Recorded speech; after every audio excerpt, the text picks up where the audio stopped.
heard from some of our customers out in the field that they had looked at the JustiFLY product or tried it at some point, and it was funny because we were getting mixed messages. Some of the customers said the product was really, really fine. Some of the customers said it was really ununiform. And so we went out and through commercial channels of trade purchased 2 lots of JustiFLY. They had lot numbers recorded from those 2 lots, and it was amazing to see the differences between the 2 bags. The bags themselves were different. They were made of different materials. The labels looked a little bit different. And once you got into the bags, opened them up and took samples, some of them were on a really, really coarse carrier, and some of it was very, very fine, almost powder-like. There wasn't even consistency between the 2 bags of the same product. One of the questions we get a lot is, okay, it's the same active ingredient, what is the difference between JustiFLY and JustiFLY?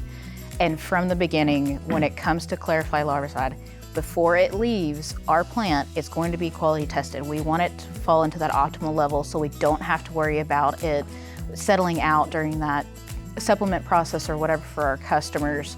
And that was initially JustiFLY. They don't use the same carrier. It's a whole different carrier, and just like you said, it was pretty quick.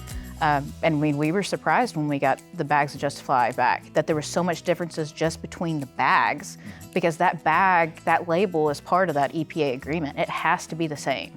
Yeah, I think it was pretty obvious once we started doing the sieving study that there was a lot more fine particles produced in one of the bags of JustiFLY. And once you start running chemical analysis on those fine particles, it's a high percentage or high concentration of diflubenzuron, the active ingredient itself in those fines.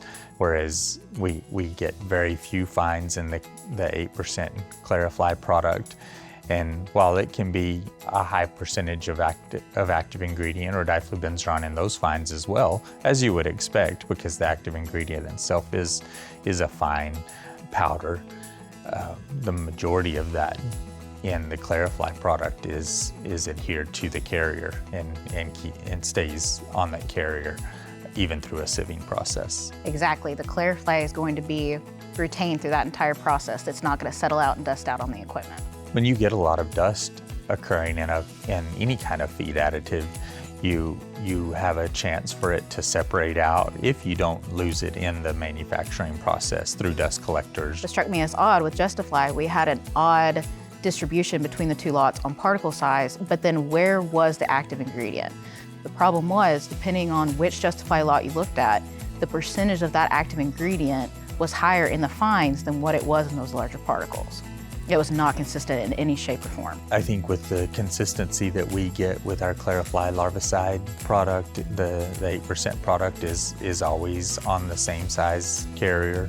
The specification range is narrow enough where you get a predictable product every single time, and that's going to translate to the consistency that you get in the final feed product or the mineral premix, whatever you're making with that 8%.